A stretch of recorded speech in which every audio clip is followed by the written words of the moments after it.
Hello there, this is DBT and this is Art of Rooms. And alright, let's continue playing some more Asphalt Legends Unite, and today we're gonna be talking about the new update, or rather, the hotfix for the game in the Nintendo Switch version of the game, which was released a few days ago. And well, was it a good thing? Was it a bad thing? What changed? What's new? And what did we learn from this release of the quote-unquote hotfix? Before I jump into it though, you know what to do. If you like my content, please hit the like button, subscribe, do all of that stuff. It helps the channel and it keeps this channel going. So go ahead, do that for DBT. But alright, so before we jump into the topic itself, what you're gonna see on the screen right now, it's me opening some blueprint packs for the Lamborghini Temerario. This isn't the global version. I already made a video doing this on the Switch, but in the global, soon after I did that other video, I decided to open some packs, and well, here it is. I had my car at 1 star, and I wanted to see how far could I take it in terms of blueprints with a certain amount of tokens. I wasn't willing to spend them all, but I wanted to see what was the progress. This I recorded some time ago, and it's gonna be playing at 1.5 speed, so it should be a little quicker. But alright, so first let's talk about what was the issue. What was the patch supposed to address? I don't even know how long ago, like a month ago, I can't even tell anymore, but some time ago, in some update to the game, to all of the versions of the game, meaning in mobile, in consoles, and everywhere, there was this issue where the controllers, specifically the thumbstick, when you were driving with the thumbstick, the steering had input delay. It felt horrible, it felt sluggish. You would try to steer to the left, and it would take a third of a second to steer to the left. And that doesn't sound like a lot, but in practice, it's terrible because you couldn't drive comfortably. Now, soon after that, GameLofts released a patch or a hotfix for pretty much all of the versions of the game, fixing this issue. And they were like, okay, here it is. It's fixed, enjoy.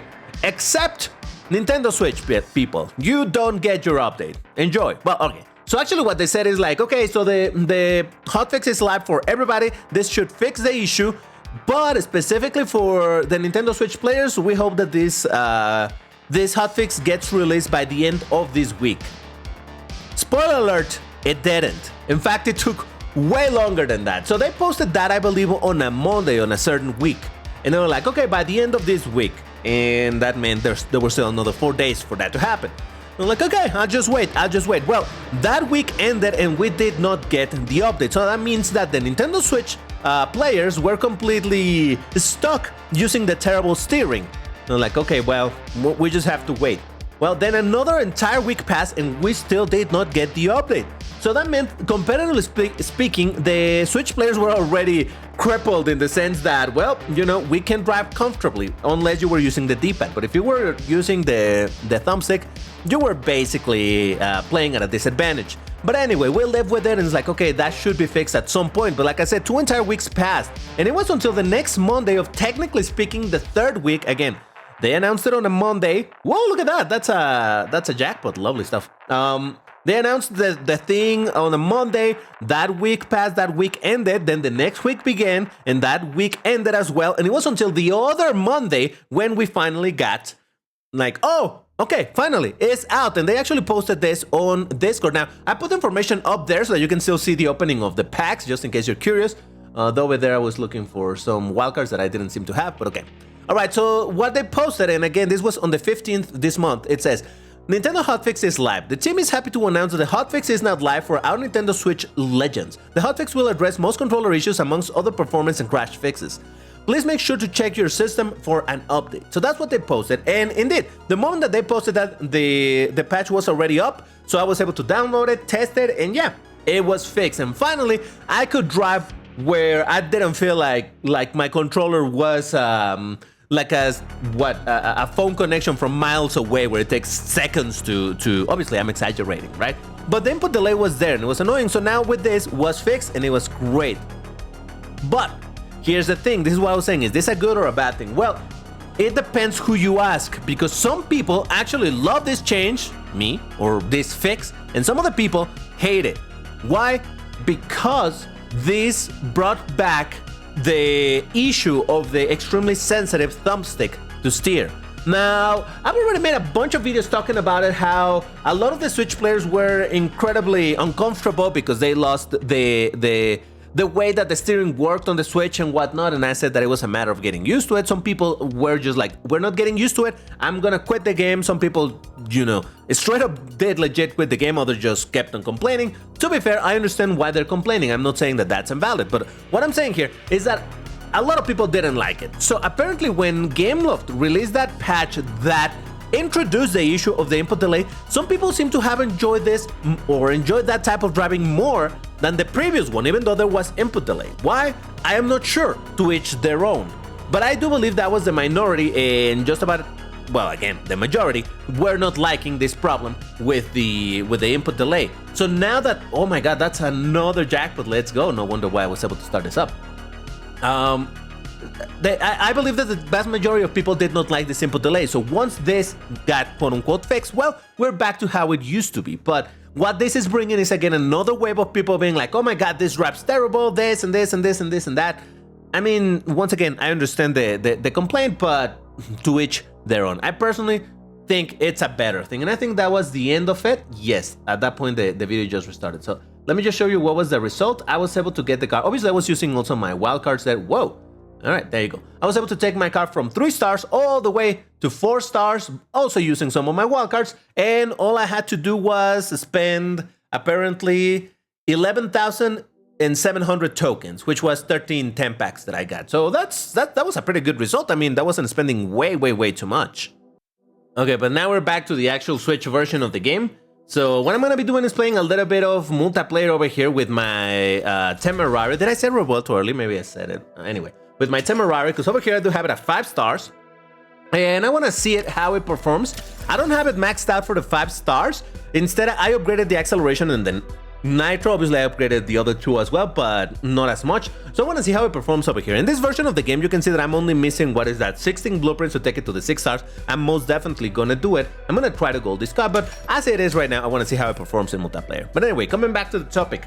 So once again, some people are hating the fact that these controllers went back to the way that they were before we got the input delay. So again, I suppose that some people prefer the input delay than having extremely sensitive thumbsticks. I personally am not in that camp of people. I much prefer for me to have the sensitive sticks, but for this to respond when I wanted to. So I don't know, to each their own in that sense. But what I wanted to say about this is that this does paint a picture, regardless of the issue of the controller, whether or not you like it or not. This paints a very grim picture for the updating schedule of the Nintendo Switch. Now, when this version, or rather when this last proper update, with the seasons, the new cars and all of that, when this released in global, it also released on the Switch, and we were like, wow, this is unbelievable. We all were sure that this was gonna take a while before it released on the Switch, but no, it released perfectly on time. So it seems that when they have something planned, like, oh, they should release on this date, they do have enough time to set it up properly with Nintendo, whatever is their process to get it released at a certain in a certain date. But when it's something that is not planned, like hotfixes, oh boy, we're gonna have a bad time over here on the Switch. And like I said, this issue was fixed like 2 weeks before in all the other platforms compared to the Switch. And that is what really kind of scares me a little bit, and I hope that they can improve on this. But the fact that a hotfix, which almost by definition means that it should be a quick fix, something that gets fixed quickly, takes 2 weeks for it to show in our version of the game. Man, that's terrible, because imagine if there's something much more game-breaking. Well, that's it. Sorry, Nintendo Switch players, but you're gonna have to live with it as is. And honestly, that does scare me a little bit, because, oh boy, that's not gonna be fun, I tell you that. Now, to be fair, I don't know who would be to blame about this thing. And when I say blame, I don't mean like, oh my god, just pointing the finger, oh, you are terrible. But no, who bears the responsibility for this long delay for what was supposed to be a hotfix? And I say that because, yeah, we have known that there's this strange way, not strange, but very slow process from Nintendo's side to approve updates to the game. Now, why is it that they take so long? I don't know, I guess because they do have to review them. I really don't know. I don't know that they have the manpower to be reviewing updates, but who knows? The point is that apparently once GameLoft has the thing ready, they have to submit it to Nintendo, and then Nintendo needs to approve it. And once it is approved, then it goes live. It can go live, right? So that does seem to be a slow process, and even when the previous team that was working on the Nintendo Switch version of the game, meaning the Clutch team, they even talked about it like, oh, well, we're just waiting for Nintendo, you know, they're the ones who need to approve this. So they were always delayed. That is kind of a thing that was expected. But again, 2 weeks, that seems way too much, and it makes me think, and I don't want to be a tinfoil hat person over here, but it makes me think that GameLofts were the ones that were not prioritizing this. Why? Because, I mean, I don't know, they have been a little bit peculiar about not blaming Nintendo. I imagine they have to not blame Nintendo. You don't want to bite the hand that feeds you, right? Well, not that Nintendo feeds them, but you know, it's their platform. So I imagine they're not meant to be like, oh, Nintendo is terrible and they take forever. I get that could be the case. But it could also very well just be the case that GameLofts was focusing on updates for the other platforms. And why I said that, it's because I can't really count, I wasn't counting, how many little updates we got to the game from the moment that they fixed the issue of the controllers to now. And when I say that, I mean in the other versions, at least in the Android version, even on Steam. On Steam, I think there were like 3 updates in between, or 2 or 3 updates. In Android, there has been I don't know how many updates. In other platforms, I don't know, but there's been a bunch of updates. Again, from the moment that they said, oh, this should be released for the Switch by the end of this week, and to now that, well, Monday, when they actually released it. There have been a bunch of updates, and once again, what that makes me think is that they were prioritizing fixing stuff in their main, you know, in let's call it the mobile versions of the game, and then maybe porting that to the Switch to be like, okay, let's make it into one single bigger update. I don't know if that's what it is. Once again, I'm just speculating over here, but it does seem to me like that could have been the case. So maybe the delay wasn't so much on Nintendo's side, but actually on GameLofts. And once again, that just worries me either way, because one update that was supposed to fix an issue quickly took 2 weeks. Jesus Christ, 2 full weeks. But anyway, this whole thing is just to say that indeed the update went live some days ago. We have the very sensitive thumbstick. A lot of people are hating it, a lot of people are okay with it. So it's just going to be a matter of personal preference as usual. And if you do have the incredibly sensitive thumbsticks, remember to set back the sensitivity as low as you possibly can, where it's still somewhat comfortable.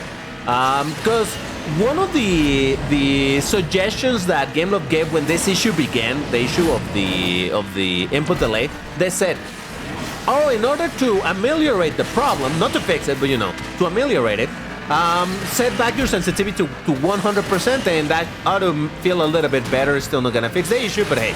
So that was just a suggestion as a little workaround.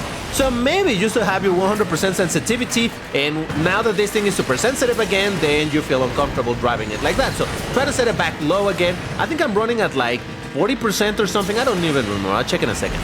But yeah, do try that to help with the extremely sensitive thumbsticks. But like I said, I actually don't mind the sensitive thumbstick, but that is because I am playing on a Switch Pro controller, which, you know, the travel of the thumbstick is a little bit longer than that on Joy-Cons. In Joy-Cons, the travel of the thing is so, and the thing, I mean the stick, is so small that the difference between maximum travel to minimum travel, we're talking about a couple centimeters or something like that. Is ridiculous.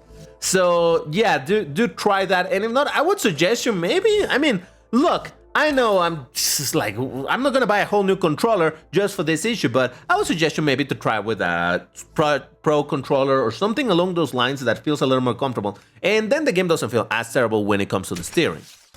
But yeah, when it comes to DBT personally prefers this steering, even if it's a bit too sensitive. Because man, that input delay was absolutely terrible. I do play this game in 2 main ways. Either I play it connected to my computer, rather to my monitor, or I also play it connected to my TV. Now my monitor is high refresh and whatnot, not that that matters for this game, but in the way that it matters for anything is that it has a good response time. Meaning, I don't know how many milliseconds, but just a few milliseconds of response time. So when you do something in the game, it takes only a few milliseconds to appear on the screen. So that is good. That's the main thing about monitors, especially like gaming monitors and whatnot, whatever. The problem is that, for example, my TV is it's pretty old. So even though I can plug this thing and whatnot, it has a much higher response time, because TVs normally are not meant to be like, or originally back then when games were not as big as industry as they are now. But they didn't have the best response time, so instead of being a few milliseconds, it could be, I don't know, 10, 15, 20, 50 milliseconds, who knows, I don't know exactly. But even if I put my TV in the quote-unquote game setting, which is where it tries to have the lowest response time, it's still a bit too high. So that delay plus the input delay that was here on the Switch, it was an absolute nightmare. It was completely unplayable in my TV. So at least in this way, it's playable again. And I'm gonna tell you a bit of a conspiracy theory that I have here in regards to this whole thing of the input delay. I believe, I could be wrong, I'm probably wrong, but here's my tinfoil conspiracy theory. I believe that the input delay was added not by mistake. Alright, listen, hear me out. I think it was kind of on purpose to sort of fix the controller, the sensitivity issue on the Switch. And maybe that for some reason was, you know, implemented in the code of all of the versions of the game, and everybody got this delay. Why do I say that? Because once again, the problem that people were complaining once, you know, the old Asphalt 9 Switch controllers went away, you know, the whole thing of the gasless drift and custom physics and whatnot. Once all of that went away and people started complaining that this felt terrible and whatnot, and people started figuring out that it was not only the control change, but also that the thumbstick was insanely sensitive. I imagine that a way to have fix it would be like, oh, you feel it's too sensitive? All right, let's make it so the card doesn't respond the moment that you start steering. It'll take a little bit. So that introduces a small input delay. Is that a fix? And that is why I think they so quickly could have come up with, oh, just increase your sensitivity back to 100 and maybe that'll feel a little bit better because it's more immediate. I don't know. I have a bit of a theory that that's what happened. I don't know if, again, just working with the idea that that wasn't the situation. Maybe they only meant to release that on the Switch because that was the one that was having the trouble, but they released it for I don't know. I mean, that's just a guess. Who knows what really happened behind the scenes with this whole thing, so we'll see. Oh, look at that, Speedtail looks normal. I remember checking not too long ago that the Speedtail looked a little bit weird with the textures, but anyway. So yeah, who knows what happened. The issue is quote-unquote gone, but once again we have the very sensitive thumbstick. Excuse me. Which for some people is bad, for some people is fine, like for me. So yeah, this is where we are. And once again, the only thing that I've learned from this whole thing is that the hot fixes on the Nintendo Switch are anything but hot. They might be cold fixes, like frozen fixes, or I don't know, you know, like frozen food, but this is frozen fixes, I don't know. It's just, oh man. Once again, this was just an issue that, hey, at least the game was still playable. Annoyingly, but it was still playable. But what's gonna happen when there's a properly game-breaking bug? But once again, did this huge delay come from the part of Nintendo? And if it came from the part of Nintendo, this is gonna be terrible, because once again, once there's something game-breaking, well, RIP this version of the game. Or was this long delay of 2 weeks? Oh god, I messed up. Was that by GameLofts? Because they were trying to add as many little other fixes as they could. I really don't know. My guess is honestly the second one, that this was actually kind of on GameLofts' side, that they were trying to include as much as they could on the updates. But I don't know. Look, I can understand being like, oh, if Nintendo's gonna take a while, we might as well include everything that we can. But when it's something like this that just makes the experience to play the game bad, I don't think that should be a concern. Like, oh, let's add as much as possible. It should be like, okay, let's fix this as soon as possible, and then we can work on other things. All right. So there you have it. Just wanted to make a video talking about this while driving my Temerario at this rank, as in the way that I had it upgraded. Actually, well, let me show you how I have it upgraded. Okay, there it is. Yeah, because once again, I'm gonna 6-star this card definitely. But, oh, look at that. Yeah, I took acceleration to level 12. Same thing for Nitro, I'm sure. Yes, I did. I'm gonna 6-star this car. If possible, I might even gold it. So I'm not gonna keep it at this performance, but I did want to see how it would perform over here with this level of upgrades. And honestly, it seemed to perform pretty good. Obviously, it was still defeated by a bunch of strong class S cars, but overall it was performing really, really good. But yeah, I'm absolutely looking forward to 6-star and maybe golding it on this version. So the special event is gonna end in under a week. So you can expect in around that time for me to make another video where I actually show you what was the entire result of this thing, what have I gotten, what did I get, what did I lose on because I didn't have a certain card, whatever. I'm gonna show you those results, but that's gonna be for another video. For now, once again, if you enjoyed the video, hit the like button, all that good stuff, and I'll see you on the next one. Bye-bye.